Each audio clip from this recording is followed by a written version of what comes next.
Hey guys, Tyler with Independence Overland. So today I wanted to just go over and compare these different battery systems since I did review all of them and just kind of touch base on which one of these I would prefer because I did get a few messages about that. So let's just talk about these different battery systems and why I chose to review them in the first place. What I was trying to do is I was trying to get a small, medium of the road and a big battery to review. I wanted to try different brands out and see what works best and kind of see what the different pros and cons of each were. Of course, these types of batteries are very popular, but I just wanted to dive into them because I've used a dedicated BC-DC system for so long. So first up, we have the little guy, the Ecoflow River 2 Pro, which is a 768 watt-hour battery, which is like a 40 amp-hour battery.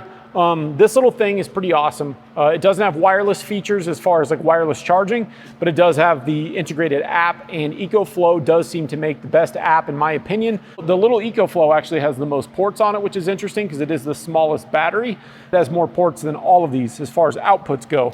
So this is a pretty incredible little battery. It's very useful. Natalia used this on a week-long Oregon trip, and we had a big refrigerator hooked up to it, and she was driving for long periods throughout the day, but it did work well. You can charge this off of AC power in about an hour and a half, which is very nice if you have access to AC power. It will not charge off of non-pure sine inverters, so something like the FJ Cruiser cannot charge this. Yes, people have modified these 12-volt systems to basically think that it's accepting solar and you can charge them faster. If you're gonna go through that trouble, in my opinion, you're just better off doing a BC-DC system because at that point you're already dedicated to wiring something into your vehicle. In my opinion, you might as well just wire a dedicated battery system. The 12-volt charger that it comes with is very slow, as all of them are. It's terrible slow. But as far as form factor goes, aside from this handle on the back that I'm not particularly fond of, I do wish it was just kind of flush, but it's kind of nice at the same time because then you can run cables back here and it doesn't hit the wall. And I understand why they did it, but anyway, this one actually grew on me quite a bit. So that's the Ecoflow River 2 Pro. So this is the Bluetti 180, and I had a terrible review for this one, and I got a lot of backlash over that. A lot of people weren't happy with my review on it, and I'll explain that real quick. So just so you guys know, I did test this originally with the Eco mode off. I thought I stated that in the video, maybe I didn't, but I just wanted to touch base on why I gave this battery such a bad review. Bluetti was gonna send me one of the AC180, I think it was. They ended up emailing me back and being like, hey, we have a new one coming out actually, can we send you this one? They sent it to me. The other one had two 12-volt ports on it because that was one of my docks. It was only one port for a battery this size. And my other problem was that it wouldn't run my refrigerator. I told them about that before I published my review. I said, hey, this will not run my fridge. And they said, when can you publish the video? Since then, Bluetti has apologized to me because I was basically in contact with a representative that they didn't approve of and is no longer with the company. And that's why I kind of had a bad opinion about this battery. Just because this company sent me a free battery doesn't mean that they get a good review. And always remember that because that's the way my channel is gonna be. They were not concerned at first this wouldn't run my refrigerator, and the refrigerator is the most important thing that overlanders have in their vehicle. And they didn't care. So that was a huge problem for me. Whenever I accept products like this, I'm agreeing to do a review on it. They were more interested in the review coming out at the time than working with me. And so I published the way I published because that was my experience. Most of my complaints have been corrected since then. I do still think for an overland purpose that a battery this size should have two 12-volt ports. That's just my opinion on the matter because this is a huge box and most of what we're gonna be using is 12 volts. It should have probably one more USB-C port, but it should definitely have another 12-volt port because this is an overland channel, that's how it works. This particular battery does have a wireless charger up here on top.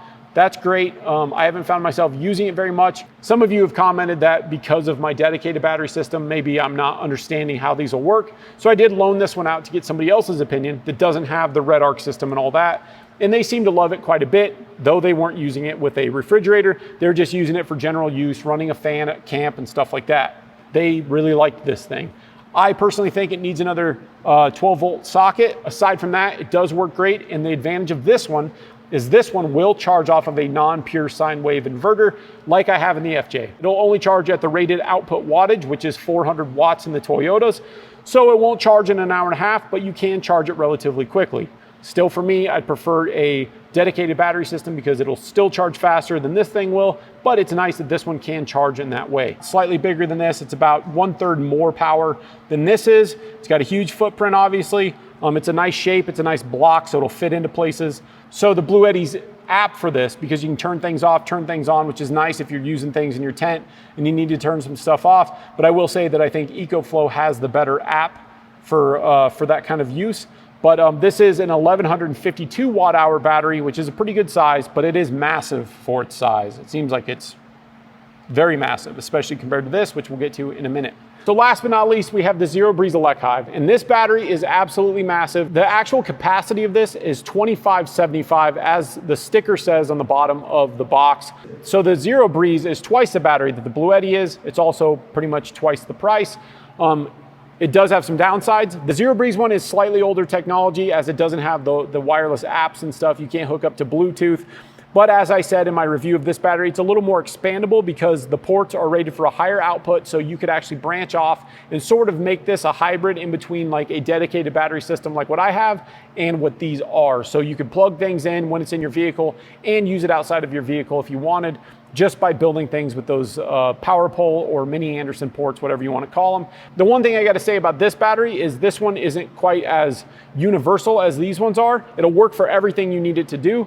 But the one thing is it was built around this 24-volt port up here, which is designed to work with their ZeroBreeze air conditioner, which I did use recently at the Overland Expos. That way we can monitor Blue with we have a wireless waggle thing. I could run the AC off of this all day long. I had solar hooked to it at the same time to try to collect some of that solar. Basically for 3 days with solar, I was able to keep the AC running on high for the dog while she's in the car on hot days, and wirelessly be able to monitor the temperatures in the car. It was very nice to have. These would not be able to do that. Interestingly enough, because of the types of cells that they used in this battery, it's basically the same size as this. If you were to squish this down and widen it, they would be about the same. But this again is 2 times the power as the Bluetti is. One thing I have noticed, since I obviously have been using these since I did my reviews much more, is the 2 front plugs here are missing their little rubber grommets. They're rubber. They should be able to put up with a little bit of abuse just right in the back of the car, strapped down. Shouldn't be an issue, but they've fallen off. Again, I was looking forward to having that, so dirt didn't get into them, but these ones are all open, so is it that big of a deal? I don't know. I have had an issue with the ZeroBreeze since I did my formal review, and that was during the Overland Expo when we had Blue in the car. I was running the AC. We do use a remote monitoring system that'll send us a text if the vehicle gets too hot. So just so you know, we are being careful about that stuff. But this battery was telling me multiple times, and I think it's because I had it hooked to solar, it would say that I'm at 99% charge, and then we would leave the AC running, and then all of a sudden we'd get a notification on our phone, the battery was dead. I don't know why the battery output isn't giving me an accurate number, but it's not, and it seems to go in increments more often.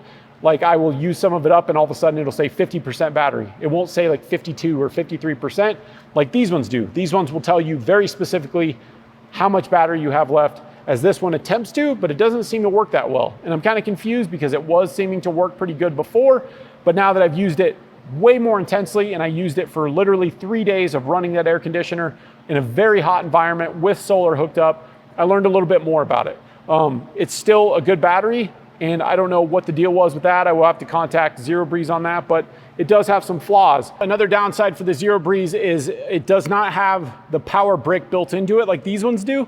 So these ones just have a simple port that you plug into on the back, plug it into the wall, and that's all you need. So you just need to carry a cable with you. Just so happens that this cable is the same one as my Snowmaster. So I've got spares, but if you need to carry one along with you, if you do go to campgrounds or something where you're gonna have electricity and you can charge it off of that, then you could take that cable much easier. This has an external power brick, which is kind of annoying. This will not charge off of the FJ's inverter. And even if it did, it doesn't charge nearly as fast as these two do. These will charge in an hour to an hour and a half, which is insane to me, off of AC power, not off of DC. DC's charging slow still. They need to, in my opinion, they all need to design these to charge faster off of DC. But the ZeroBreeze, even if it's plugged into AC, unless you spend quite a bit more money to upgrade your charger, this will charge slow off of AC as well. This one is designed more so to power it off a tremendous amount of solar than it is to really charge off of AC power. And this particular unit is dongle heavy. It's kind of like what people complain about with Apple products. There's the charger for my ACs. I have multiple cables for that, connecting things to the ACs to their own batteries. There's a lot of cables going on, and it's kind of annoying, as these ones are far more simple. The cables are smaller, more simplistic, and I have to give props to these two companies for that. So this has an 800 watt inverter, and though you can technically use it above that because it has basically like a boost mode to where you can trick it into working with certain appliances, it won't work with everything. So I would just assume that this is an 800 watt inverter, which is pretty useful because most things like little blenders, things like that, will work with 800 watts. So on the Bluetti, the AC output for the inverter is 1800 watts, which is a lot, which is a huge perk in some people's eyes, but for me, I think that it's a little excessive because this really isn't that much bigger of a battery than the Ecoflow. So while it does have a huge output, you're not gonna be able to use that kind of an output for a very long period of time. Though if you are using it with smaller appliances, it's not faking it into working with those appliances like this one would be. So this is 1/3 more capacity than the Ecoflow is, but you have 1000 watts more inverter power. Is that actually useful? I don't know, because you would deplete the battery rather quickly, but it's a nice option to have, I suppose, if you actually need it and you're gonna use it for small projects. But you would deplete the battery very quick, and then it would be a difficult thing to charge back up if you're just driving and trying to charge it up. The AC output on this one is 2200 watts with a surge of 4400 watts, which is insane. This thing can power just about anything. That is an insane amount of power. So this is rated for 220 watts of solar input, 500 watts of solar input, and 1250 watts of solar input. So this one is the most expandable for solar, though it charges the slowest off of AC. AC is no advantage here whatsoever. And again, it will not charge off of pure sine. This one is a pretty big battery, about half the size of this, but it can charge very quickly off of AC, but it's limited on its power output. This is the smallest battery. This is more of an add-on battery to a system, in my opinion, or for a very small fridge setup or something like that. And it charges very quickly off of AC power. If you're sold on the fact that you're gonna put a battery like this in your vehicle and you want it to do everything, you want it to run lights and have it set up kind of like how a dedicated battery system is, the ZeroBreeze, I think, is the one to go for because of these expandable ports. This one right here is the 24 volt, but the 12 volt set up the same way, 25 amps, so you can expand these systems. They'll work with an air conditioner from ZeroBreeze. The Bluetti is the middle of the road capacity, and I would say that the Bluetti is the middle of the road as far as if you want to invest some money in one of these batteries. This is a good option, other than I still think that having one output for 12 volts up here is a little bit of a setback, just because it's a lot of power for very little output. Like, I would want a second one of these to power lights and stuff off of. That's just me. This one actually has the most ports. This one is the most expandable. Somebody like myself who already has a dedicated battery system for their 4-wheel drive, which of these is my favorite? My favorite is actually the Ecoflow. This little guy is just very useful. I think it has just enough output. I don't think it's a dedicated battery system. My wife has used it that way in her RAV4 with the Snowmaster fridge, but she was driving constantly and then basically turned the fridge off for the time she was where she was. And then when she was driving back, she used it to make sure that she could have cold food and stuff. And I think this is just a cool little battery, as this one is very big and it needs more ports on it. It's a good battery, don't get me wrong. This will work for a lot of people. I just don't think it's my favorite. If you want to use one of these battery systems as a dedicated system for your setup, the ZeroBreeze is probably the best bet because it's the most capacity. It can take the most solar, and though it charges slowly, I mean, it's just a massive power brick. This is a 100 amp hour battery. Especially if you use their AC, then this is just the way to go. You could power that AC for like 14 hours off of this. This one is a little harder to compare to these others just because it is a specific battery for a specific use, which is the 12 volt AC, because that's one of their ports on here. But this is a cool battery if you're going to build out your system, but it is expensive. This is definitely the most expensive, middle of the road, and this is the most affordable. So, as far as my adventures where I don't need the air conditioner, this is the one that's going with me. This one I will probably end up selling, and then the ZeroBreeze I'll keep around for the hot summer months when I need that AC, because it has been very useful to me. So anyway, that's my opinion on these batteries. I just want to do kind of a quick comparison.